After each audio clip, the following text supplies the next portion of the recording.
Hello and welcome to our Writing Workshop series. This is a collaboration between the North Bay Public Library and members of the North Bay Writers Group. My name is Bethany and I will be your host for this series. Each episode of this series will focus on different writing topics, including story creation, dialogue, research, and more. Each episode will also feature different hosts from the North Bay Writers Group. In this episode, Jared will talk about doing research for your story. Greetings all, this is Jared from the North Bay Writers Group, here to give another workshop brought to you by the North Bay Library. Today, we will discuss the importance of conducting research when writing any kind of document, be it a research paper, a novel, a short story or poem. Research can and often will be an integral part to your writing process.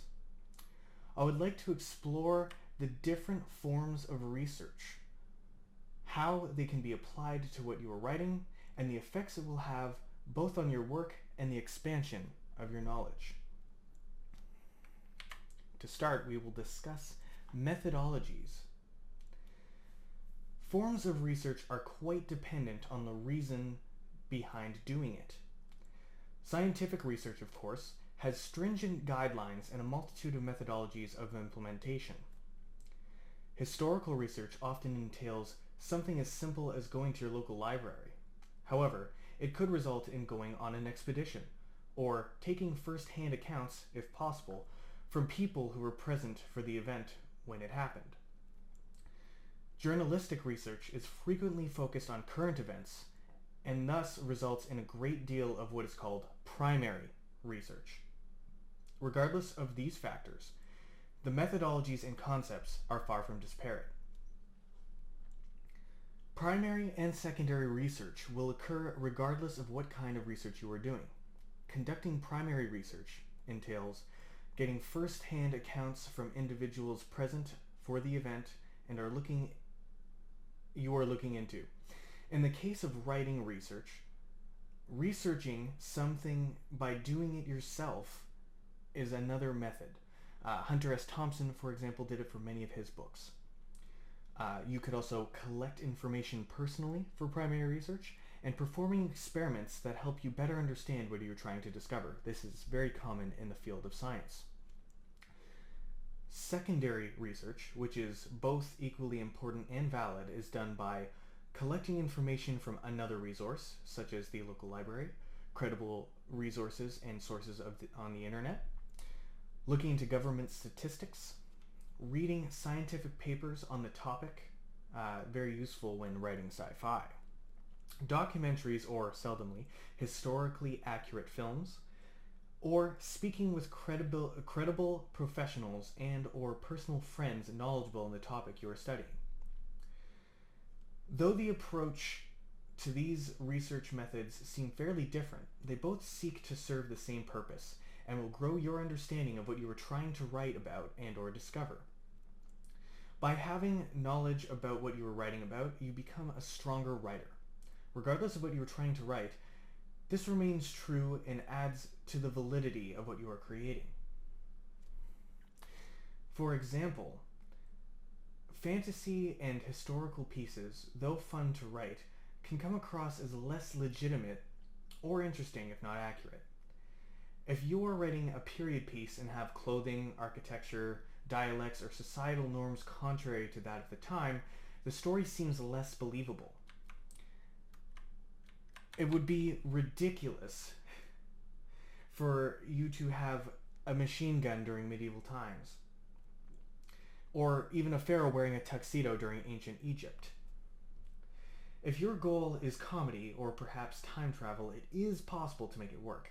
However, if your goal is to astound, entertain, and awe, and to stay true to reality, you will fall short on that goal if you go this method. An interesting mix of fantasy and history can be found in Abraham Lincoln Vampire Hunter by Seth Grahame-Smith. The author researched the life of the former president of the United States and implemented this fantasy element to create an alternative history. There are a great deal of events that clearly reflect the life of Lincoln, with the idea of him being a vampire hunter made the main focus. It is a creative method that is written in a way it does not seem ridiculous and not entirely unbelievable. However, had Graham Smith not bothered to research the former president himself, the story no doubt would have seemed like a bunch of hogwash and entirely gimmicky and not worth reading at all. All this said, I would like to impress upon you the importance of research. Though you may not be writing a history novel, an alternative history novel, or even some form of journalistic or scientific formal kind of writing, understanding what you are writing around is integral to your creativity. Though the works can be fantastical and wondrous, having a greater knowledge of a time period, philosophical ideals, and psychological concepts can help you overcome hurdles and create more compelling stories. Even basic understandings of a subject is better than making things up that contradict logic. It is also a great benefit to implement philosophical concepts and psychological factors to your work, and it will help connect the reader in a better way than just having things happen seemingly without reason and completely haphazardly. Now I would like to discuss on how to apply your research. After studying and researching topics relevant to what you are writing, implementing even portions of your study in the next step toward greatness. Let's say you're writing a villain with a very obvious set of narcissistic tendencies. It would be wise for you to understand what being a narcissist entails. Having a better understanding of the conditions will help you create a believable antagonist whose intentions and ambitions will be defined and influenced by the condition. When researching narcissism, one of the first things you will learn about the condition is it finds its origins in Greek myth. Narcissus, the main focus of the myth, was a very attractive individual whose appearance had his paramours taking their own lives to prove their devotion. Some of the gods, who essentially became jealous of the attention he was getting, essentially cursed him to look into a pool of water. When doing so, Narcissus became so fixated on his own appearance, he remained there in awe of his own beauty until his death. Those who suffer from narcissism have fairly similar qualities. They believe that the world revolves around them and that they are superior to those around them. Often when a narcissist's ideals are questioned or they are proven to be not as great as they think they are, the individual will lash out angrily and irrationally. They often ignore the needs of others, commonly to the other individual's detriment, to serve themselves. They are often heinous, self-serving individuals who overlook the pain of others, or perhaps bask in it if they may also be a sadist, and revel in praise either given by themselves or others. With this knowledge, the aforementioned potential antagonist could be an individual seeking to be seen as a hero. They would lie, cheat, and steal without remorse in order to have the masses see them in a favorable light. Though those around them would realize that they are perhaps in fact a villain, they themselves would completely disregard this view. There is a plethora of examples of this kind of antagonist throughout history, literature, and even popular culture. A great contemporary example would be Jigsaw from Punisher, specifically through the Netflix series, though originally made famous by Marvel Comics.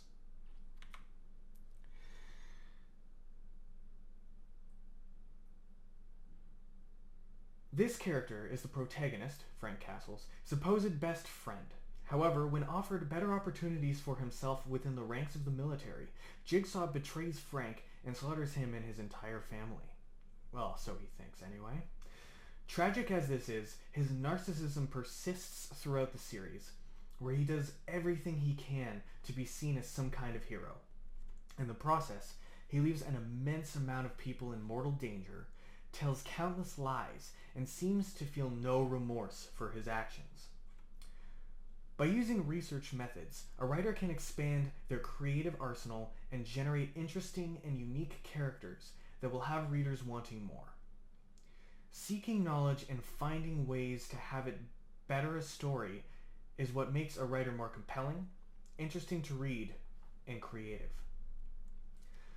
Another way one could implement research into their work is in a specific way is through character creation and development. You may have a character begin with a certain set of morals and ideals, and as time and events go on, have their perspectives change. Perhaps their concepts and sense of ethics begin at one extreme and lighten through experience into something notably more moderate or kind-hearted over time. A good example of this would be Charles Dickens' A Christmas Carol. The reader is first shown Ebenezer Scrooge, a business mogul so prideful and gluttonous he refuses to give his sole employee, Bob Cratchit, time off for the holidays, let alone a holiday bonus. These vile characteristics and ideals are explored when a spirit of the past shows the reader, and Ebenezer himself, how he came to be this way.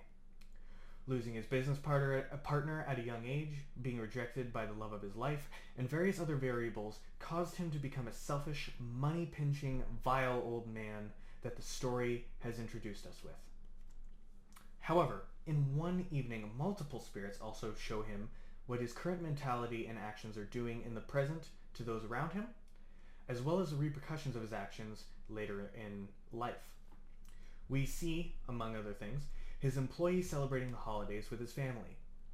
Though their budget is tight, they make the most of what they have. Additionally, Bob's son, Tiny Tim Cratchit, suffers from polio, renal tubular acidosis, rickles, and other illnesses his father cannot afford to help mitigate.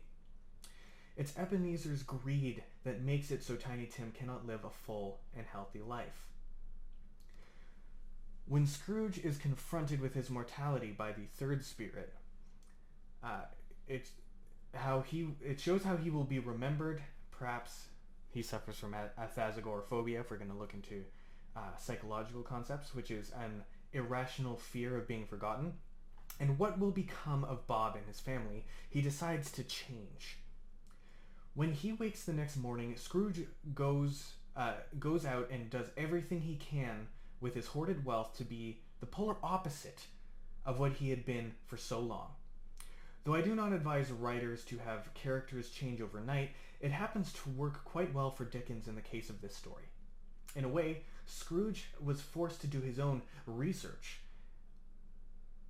in his own way by analyzing and observing what his choices have wrought, how he got there, and what would happen. Dickens does a great job of showing what narcissism and other potential mental conditions can do to a person, as well as how the ailments Tiny Tim suffers affect him, the end result being a more gripping tale that has stood the test of time and has been adapted countless times. Now, doing research. Outside of these great pros, these are additional things that will affect you as a writer. Having a better understanding and expanding your knowledge is a great benefit for any writer. Being able to properly express your ideas is one thing. Being able to back those up is a concept that will better you creatively, mentally, and through your writing. The writer must read as much as they write, either through rigorous research or recreationally. Once you truly understand a concept through research, your readers will revel in your legitimacy, perhaps find characteristics of themselves within the characters you write, and undoubtedly learn something new. Creative writing is fun, and we writers have a gift that can lead our readers to be better, more fulfilled individuals for having read our work. Another great aspect of research is its natural ability to expand your vocabulary. You will no doubt encounter numerous situations during your searching where you will find words that you do not know. Thus, you will seek your handy-dandy dictionary to better comprehend what you are learning. This will provide you, of course, with more words to add to your arsenal. One of the many beautiful things of language is that there are synonyms, different words with similar definitions. To prevent being irritatingly repetitive, you can take these newly discovered words and expand your vocabulary to make your work both more compelling and enjoyable to read. And of course, where better to do research and better your creative self than going to your local library? There are seemingly countless resources available for you to broaden your knowledge in a comfortable environment with competent and kind individuals to make your research easier. As this will be my last presentation for this run, I would like to take this time to say thank you to the North Bay Public Library for the opportunity to share my ideas and knowledge with you all. Be sure to support them to the best of your ability. Research is an integral and vital part of the writing process. Regardless of what you are writing, there are immeasurable benefits to expanding your knowledge and bettering yourself as a writer. Whether you're looking to expand your vocabulary, gain a better understanding of a historical event, or adding legitimacy to your work, a small amount of research will go a long way.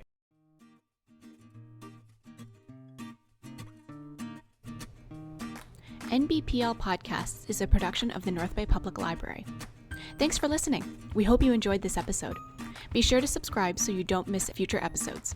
Also, if you know someone who might be interested in this series, please share this with them. Thanks to the North Bay Writers Group for sharing their time and talents in this series. If you'd like to learn more about this group, there is a link to their Facebook group in the show notes. Follow the North Bay Public Library on Facebook and connect with us on Twitter and Instagram at North_Bay PL.